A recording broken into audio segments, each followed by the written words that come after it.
Okay, chat. Today we're gonna check out extreme story revenges. Huh?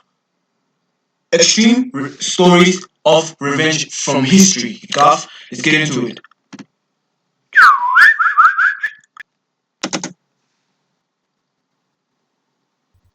Human history. Number 1, Olga and the Drevlians. We're starting this list with quite possibly one of the greatest ride-or-die stories in human history, when Olga of Kiev was one of the most terrifying and calculated tours of revenge following the brutal. Now, bro, what could have happened? Yeah, I mean, of course, it's a revenge. It's revenge related. So, what could have happened for you to get this man so pissed off that they're not even stopping from crazy, bro. Execution of her husband. It's the year 945, and Prince Igor is ruling over Kiev and Rus, an empire that once stretched over modern-day Ukraine, Bulgaria, and a bit of Russia. To his west lived the Drevlians, a tribe who actually kind of hated What the heck is up with that nose, bro? Why is it look like a flipping egg? the Kiev and Rus, but occasionally fought alongside them against the Byzantine Empire. When Igor's father Oleg dies in 912, the Drevlians see it as an opportunity to finally stop paying their tribute, aka their forced protection money, to these assholes in Kiev. Igor patiently waits for his money for 33 years until finally You wait your money for 33 years, dog. Me personally, if that were me, then I would have long forgot about that shit, dog. Bro, I would have long forgot about that shit, dog. 33 years to get your money back. That's crazy, dog.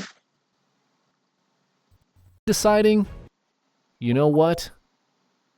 34 years would be just too long. 34. And You pushing personally travels to the 34, dog. Drevlian capital city of Korostin to collect his money himself.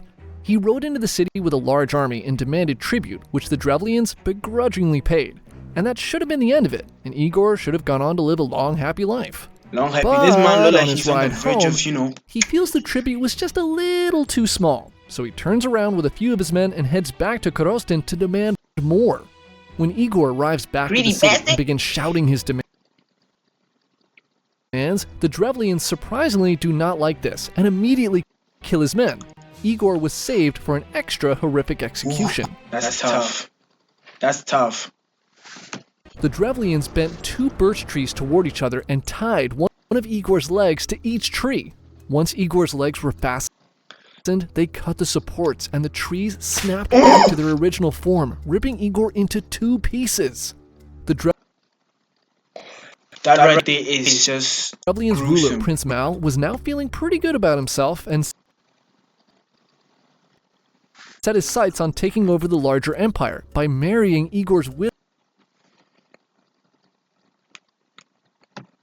That's dreadful, dude. widow, Olga. And this is where things all went downhill for the Drevlians, because Olga, she was the wrong person to mess with. Prince Mal sends 20 of his best ambassadors to Kiev to inform Olga what had happened to her husband, and to propose that she marry him to combine their territory. Surprisingly, she seems to take this news well, and tells the messengers that they should go back to How the fuck she do that, bro? and that tomorrow her men Why will bring is them it back to on the the city seats, together. bro? Why she got The like next morning, Olga's See, men see, walk see, down see. to the shore to get the ambassadors, but instead of just leading them into the city, they pick up their entire boat with all 20 men still in it.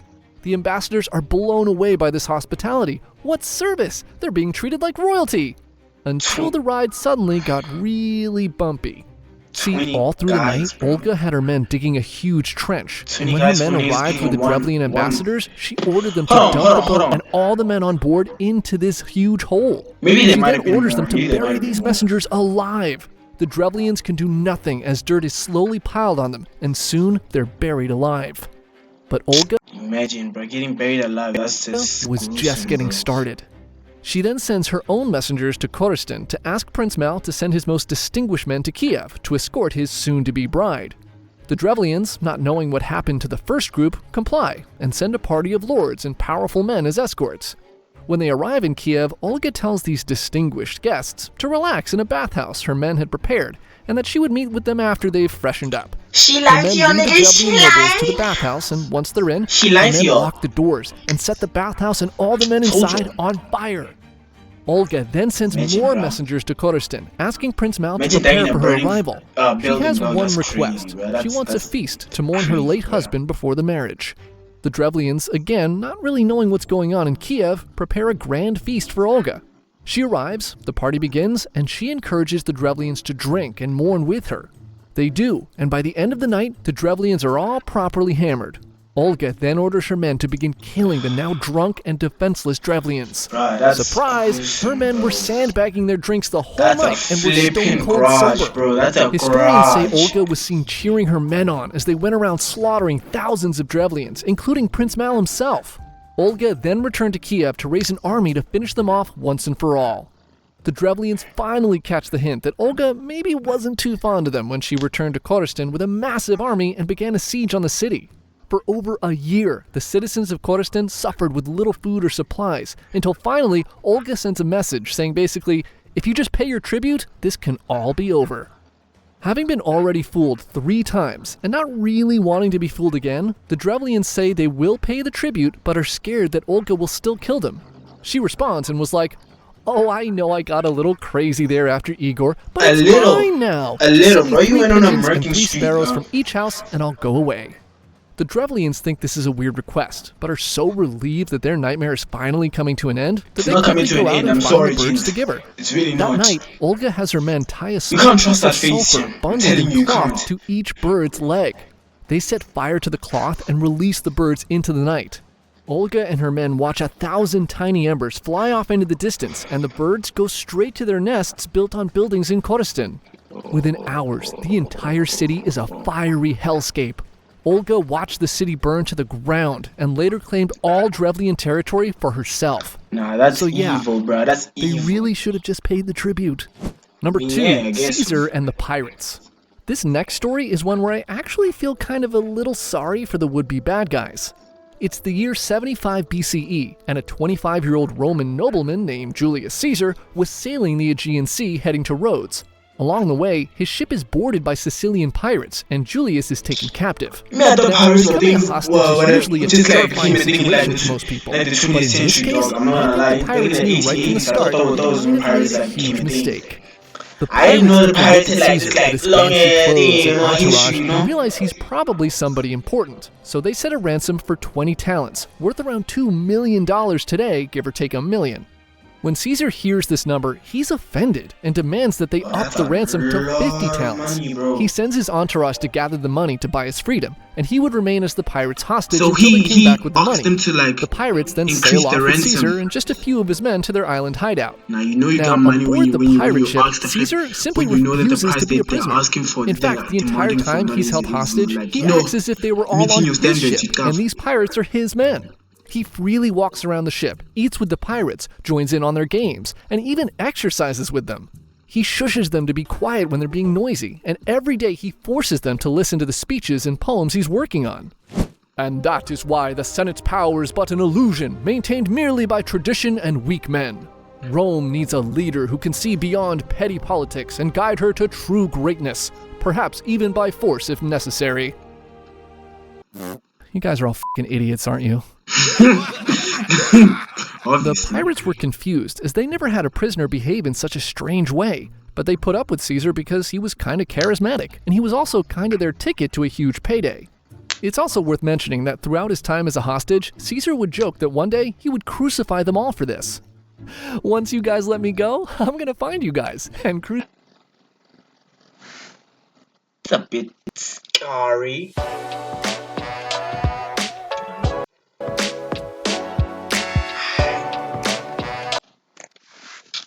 crucify every single one of It's kind of crazy, bro. Imagine you spend that time and just to get you like take somebody just to get told that they're gonna you're gonna get murked. I'm totally serious. You're all gonna be Oh, bro. so sorry. 38 days later, Caesar's men return with the 50 talents, and Caesar is set free. The pirates sail back to their island base with their huge jackpot to get drunk, having achieved financial independence. Caesar, however, did no such relaxing, and immediately he goes out, raises a small army, and sails right back to the pirates' island. He takes back the 50 talents his men had just given them for the now he's just ransom there and for captures every some single one of the talents. pirates who held him captive. Caesar then crucified all of them, just like he promised. To Caesar's credit, he actually did grow a little fond of these pirates, so he slit their throats first to prevent them from suffering for a long time. What a nice guy. Number 3, the 47 Ronin. We go from pirates who were too dumb to know what was coming to a story of extreme loyalty when 47 samurai patiently waited for 2 years to avenge the death of their fallen master. This story begins in 1701 with 2 young daimyo named Kame and Asano and a man named Kira, a member of the shogun's court Kira look a tasked with pig, bro. instructing I'm the not gonna lie, this man Ronin look proper ugly etiquette. here, bro. Now, Kira, he was a giant douchebag, but because he was close to the shogun, he basically could get away with anything. The story goes that when Kame and Asano traveled to Edo, the 2 young just lords because you are brought close gifts, to a nigga with aka power bribes, doesn't mean that that you Kira don't felt were not that big you gotta enough. have no So Kira freaking pretty much manners and spends shit, every bro. day calling them names and overall being a giant asshole. Both young lords were not used to being treated so poorly, but Asano does his best to maintain his composure. Kame, on the other hand, can't take it and decides to assassinate Kira himself. His counselors Get him with catch that wind of ugly this plan, hairline, and bro. behind Kame's back, pay Kira a huge bribe for him to stop. With this, Kira unknowingly saves his own life, and he begins to treat Kame much better. Asano, on the other hand, never got the memo about the bribe thing, and so Kira, now left with only one target, ramped up his insults in his direction. One fateful day, while walking together in Edo Castle, Kira is still running his mouth calling Asano a country hick with no manners. Asano finally snaps. He pulls out a knife and slashes at Kira, trying to shut him up for good, Right in but the he only eye, bro. manages to That's cut Kira's crazy. face before he's quickly stopped by castle guards. Drawing a weapon within Edo Castle was a serious crime, and Asano is quickly arrested. His lands are seized, and he's ordered to commit seppuku, the samurai's bloody ritual of Seppuku. disembowelment. Back in his domain, Asano's family loses everything, and his samurai, now masterless, are left to find their way as Ronin. Kira receives no punishment and gets off nearly scot-free with just a scar on his face. Now, Kira was a prick, but he was no idiot. He knew that Asano had very loyal samurai who would probably try to defend the honor of their fallen lord, so he hires extra security and sends out spies and ninjas to track You got every move of ninjas, the now dog. masterless samurai. Me, I used to think that ninjas Over the were next like a year, fairy tale, Asano's dog. men seemed to move on with their lives the best they could. In this period of peace, there wasn't much demand for samurai, so they took up normal jobs. They became carpenters, blacksmiths, and merchants. The leader of Asano's men, Oishi, seemed to take the fall from grace exceptionally hard, and he began drinking heavily and visiting brothels in Kyoto. He even divorces his wife and sends his family away so he can be Divorce was the miserable thing back then. alone. Not that you just leave, dog. Another year passes, and much to Kira's relief, none of Asano's men seem to be interested in revenge. He reduces that the one number of night, guards boy. at his home and assumes he's in the That clear. one night, boy. But it turns out, Kira was dead wrong. As in the darkness of night on January 31st, 1703, 47 of Asano's former samurai quietly surround his home in Edo. Asano's men had in fact Imagine getting surrounded by 70, not 70, 47 niggas, dog, with swords. Nah, but just pray, dog. At that point, you just gotta pray, dog. not moved on. For 47. 2 years, they had been secretly plotting their revenge against Kira and crafted an elaborate plan to defend the honor of their fallen master. Going their separate ways, taking up normal jobs, even Oishi, the actual leader of the group, acting like a drunk, was all part of an elaborate multi-year plan to fool Kira into letting his guard down. The group had stayed in contact the whole time through coded messages, and every detail of the night was planned and accounted for. Before the attack, the Ronin visit Kira's neighbors and tell them they're not burglars, simply samurai seeking to defend the honor of their They're fallen shogun. lord. There would be no danger for anyone else. Unsurprisingly, all of Kira's neighbors hated him too, and no one did anything to stop them. The Ronin take out the perimeter guards, and Oishi sends archers to climb onto Kira's roof as lookouts. With everything in place, the assault begins. Oishi beats a drum to signal his men to attack, and a group under his command storm the front of the house, while another group led by his 16-year-old son storm the rear. Oishi's son breaks through first, but is quickly joined by Oishi's group. The house erupts into a bloody battle, with the Ronin cutting down Kira's guards left and right. Bro, that must Kira's be men scary, soon dog. I'm realize not gonna they're lie, no bro. match for these samurai, and they try to send messengers to the shogun, but anyone who leaves the house is quickly shot down by the archers on the roof. The Ronin subdue 38 men who are now either dead or seriously injured, but Kira himself is imagine nowhere to seeing be that, found. All hope seemed lost, until they check his bed. It's still warm, meaning Kira couldn't have gotten far. The men continue to search until they find a secret passage behind a scroll that leads outside. Inside a small storehouse in the courtyard, the Ronin find a man cowering in the corner with a small dagger who attacks them. The The samurai quickly capture this man and call for Oishi, who, using the light of a lantern, finally sees the scar that Asano had left on Kira's head 2 years ago, confirming this man's identity. Crazy, bro.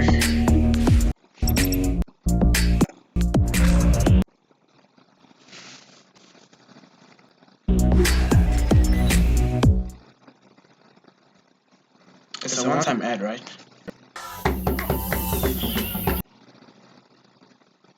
That's some bullshit, bro.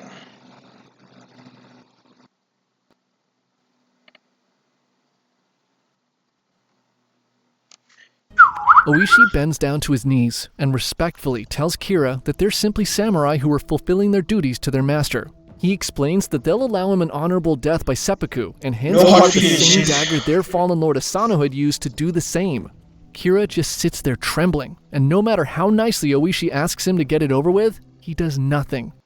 Eventually, realizing this was taking way too long, Oishi grabs the dagger and cuts off Kira's head himself. Shit. As the sun rises, the Ronin begin the 6-mile journey with Kira's head to the tomb of their master at Sengakuji Temple. Along the way, word quickly spreads through the city of what had just happened, and many townsfolk who are just waking up begin running outside cheering for the samurai and offering them gifts and food as they pass. The sleepless Ronin arrive at the temple and present Kira's head and Asano's dagger before their master's tomb, fulfilling their final duty of defending his honor. They then turn themselves in to authorities, knowing that the crimes they had committed would ultimately lead to their executions as well. The shogun was now caught in a sticky situation. These Ronin were criminals, as they basically went on a murder rampage to kill one of his men. But they were also following the code of Bushido and defending the honor of their master. He ultimately decides that while the men needed to be punished, they could do so with dignity, and he allowed the Ronin to commit seppuku, a more honorable death. The Ronin were then interred in graves surrounding their master, which can still be visited today. Number 4. Chinggis Khan and the Khwarezmid Empire. This last story Chinggis is Khan. probably history's greatest example of f*** around and find out. And like most things involving Genghis Khan, the death toll in this revenge story is crazy, so let's get right into it. In 1218, Let me Genghis always Khan wonder, how sent did this man die, a bro? 450 Genghis Khan, merchants how and did this man traders die? to the Khwarezmian city of Otrar, hoping to expand his trade network to the west. The merchants arrive and are immediately executed by the governor of the city, a man named Inalchuk, who then steals all of the goods brought by the merchants and sells them to members of high society in the city of Bukhara. One camel driver from the caravan manages to escape, and he returns to Mongolia to tell Chinggis what had happened. Pissed off, but trying to keep his cool, Chinggis sends another small group of diplomats, one Muslim and Then he's two just gonna Mongolians, to get Shah executed Muhammad as well, himself, dude. the ruler of the This Khwarezmian case- Empire, to negotiate peace. All the Shah has to do is let them take Inalchuk back to Mongolia for punishment, and everything would be all good. But instead of giving up Inalchuk, the Shah Uno reverses the envoy and kills the Muslim diplomat. He then shaves the beard of the Mongolians, which was the ultimate form of disrespect in their culture, and sends them back to Chinggis. Okay, let's see. Fuck around. Check. Now it's time to find Find out. out. Chinggis is now furious, and he quickly raises an army of 200,000 men to crush Khwarezmia. They're not messing around, and the Mongolians attack multiple cities at 200K, once. bro. Two of Chinggis' sons, Chagatai and Ogadai, lead a siege on Otrar to capture Inalchuk. And Chinggis personally goes to Bukhara to punish those who had taken his goods. The Mongols use new siege weapons they collected in China, and soon the walls of Bukhara are destroyed, and Chinggis rides into the heart of the city. Chinggis loudly proclaims to the citizens that he was sent by God as punishment for their sins. He then orders his men to slaughter everyone in the city, only sparing artisans and craftsmen, which he took as slaves, and young able-bodied men, which he took as human shields for further battles. Meanwhile, his sons were busy at work trying to crack Otrar. After 5 months of suffering, a general within the city realizes it's hopeless and decides to defect with a few thousand of his men and join the Mongols. He opens the city gates and rushes to join his new Mongolian brothers. But it turns out the Mongols don't really like traitors no matter which side they're on, and they kill the general and his men themselves. With the gates wide open, they ride into Otrar and capture Inalchuk, who fights to the end, even throwing bricks and roof tiles as a desperate last attempt when he runs out of weapons. Some stories say that Inalchuk was brought to Chinggis, and as punishment for his greed, he had his men pour molten silver into Inalchuk's eyes and ears. After this, Chinggis and his forces went on to destroy every Bro, that's city a- in the Khwarezmian Empire. Bro, nah, that's Shah Muhammad pollution, spends the rest bro. of his life running from the Mongols until he dies of pneumonia on a tiny island in the Caspian Sea. At the end of this revenge tour, the Khwarezmian Empire was gone, and Chengiz had massacred an estimated 15 million people. To put it in perspective, that's about the population of New York City, Los Angeles, and Chicago combined. Anyways, chat, thanks for joining me on this other, on the other reaction video. Catch me again tomorrow on the next one. Peace out.